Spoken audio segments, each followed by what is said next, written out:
What up, everyone? Thank you all for coming back to my channel. As usual, I do appreciate it. So today, I just want to talk a little bit about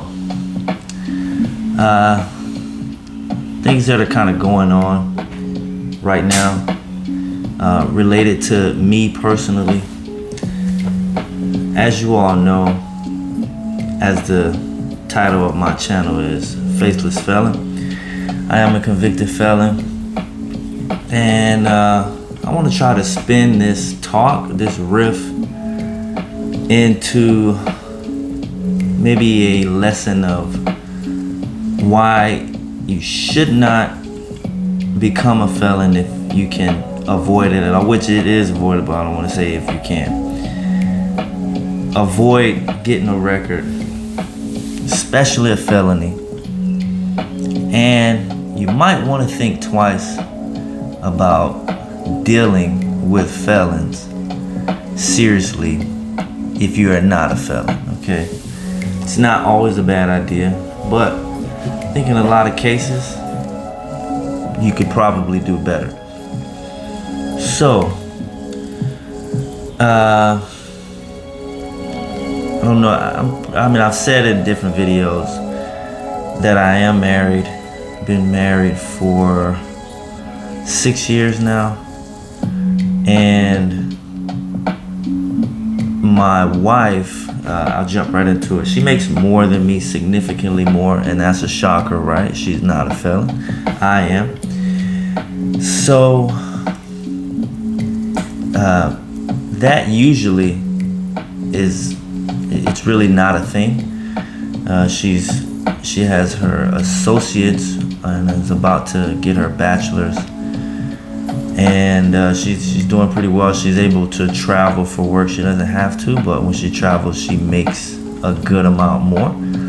And so for the last few years, she did travel for work, making more money, and it was good for all of us. Well, for the both of us. We both got to travel. Obviously, I didn't travel with her to her jobs. I stayed and worked because I need to work also. Need to establish myself and see what I can make out of this life, what I have left of it. And jumping right into it, we don't have any kids. And the reason for that is because my wife needs to have IVF. It's very unlikely that she will have a baby naturally, just conceiving through sex, and that's that. So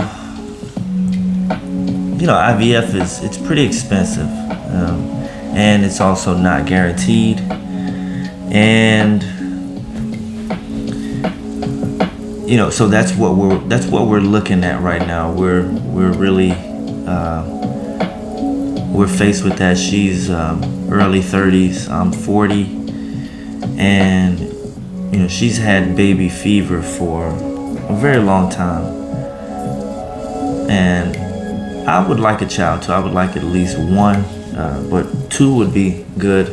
Also, I would like to leave a legacy and impart some of these life lessons that I have learned to a seed of mine. But anyhow, getting right into it, the money aspect of the IVF is, and it's not just the money, it's the fact that I've known people. I know one specific person. Him and his wife, they did IVF 4 times and it didn't work. It finally caught, like they finally made it through whatever stage they were getting stuck at on the 5th try. So you're looking at about $25,000 each round of IVF. And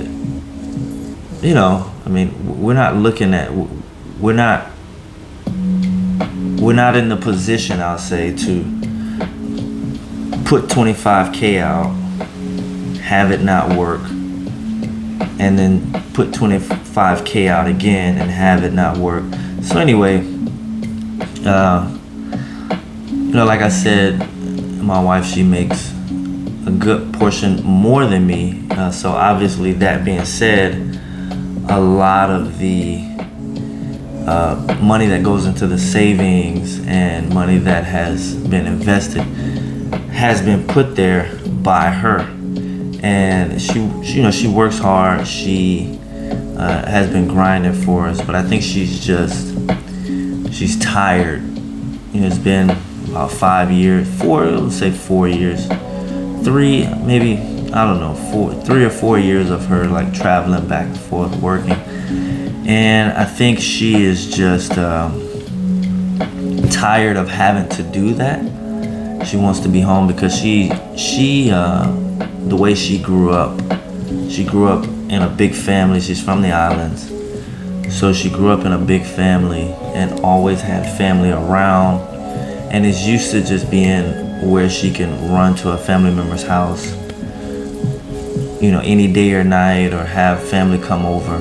Obviously, when she's traveling, that is not a possibility. So now she's home. She's been home 2 months, working still. But like I said, when she's here, she doesn't make so much money. And she's also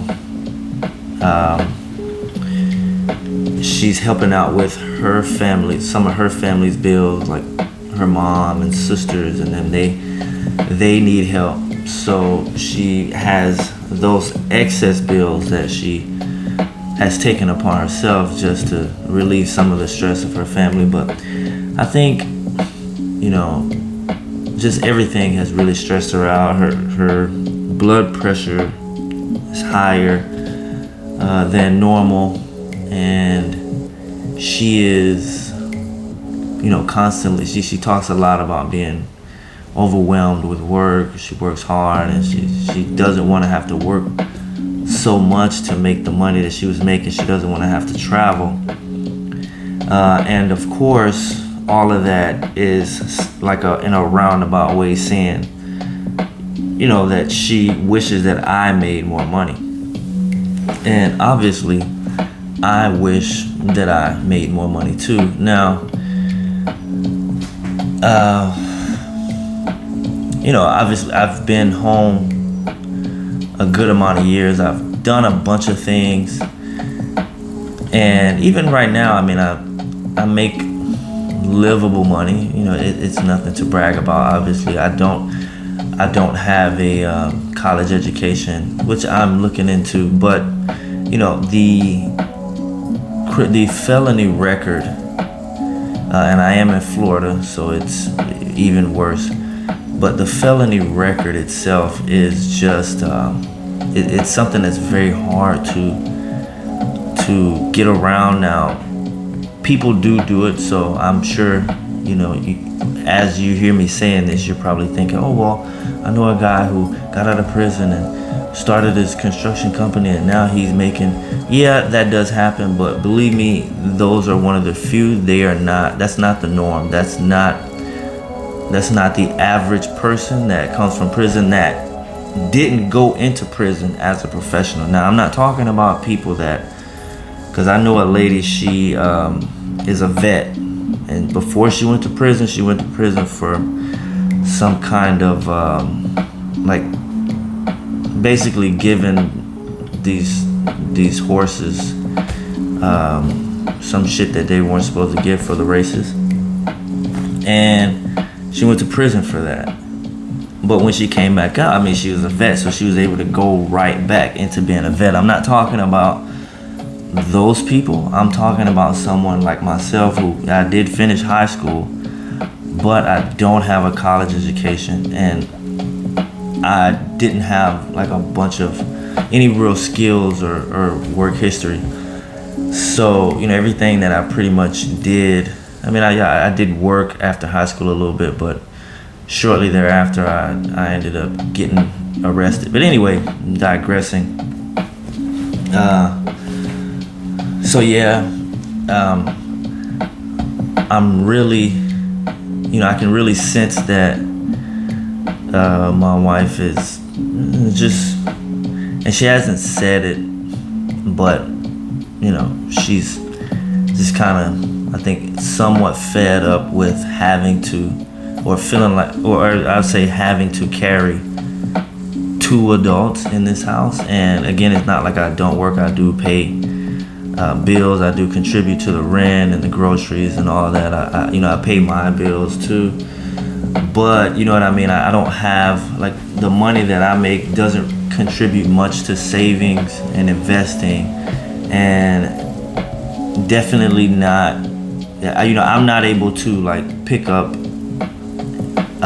slack for an IVF, whereas she, working more, would be able to and is able to, but she just doesn't want to because she's tired of I think mentally, just, I don't want to say, she says she's tired of,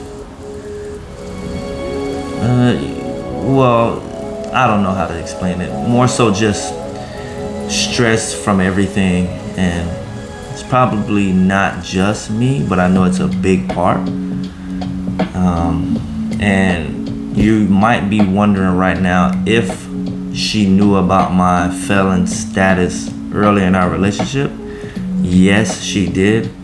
Now, I will say that she was really young when we got together. She was 20. So, as a 20-year-old,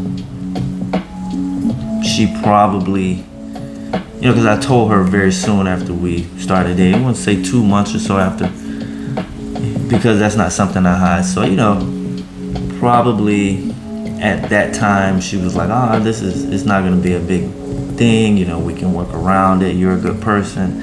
I see past that.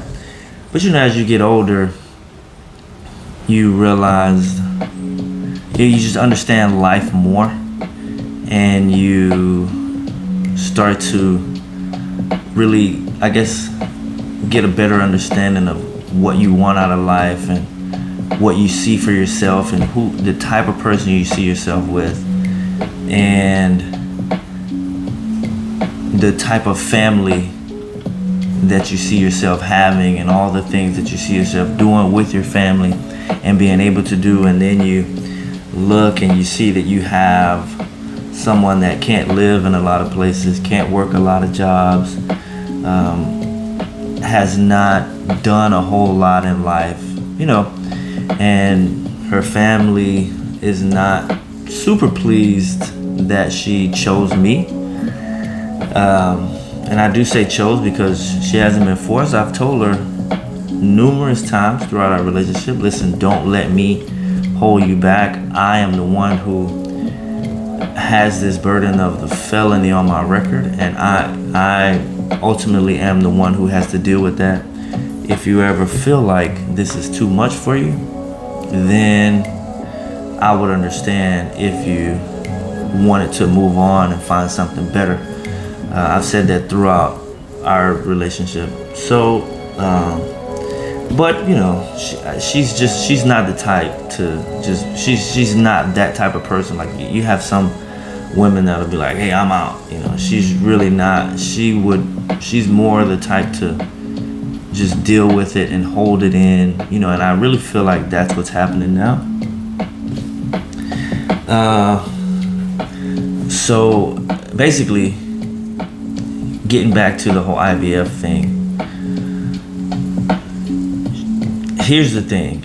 She could work more, maybe go back to working out of state, and we could save more money and be in a better position to afford it and to have extra money for, other things that may come up with IVF, like maybe having to do it again or whatever else, things that will come up with having a baby and things like that. But she doesn't really want to.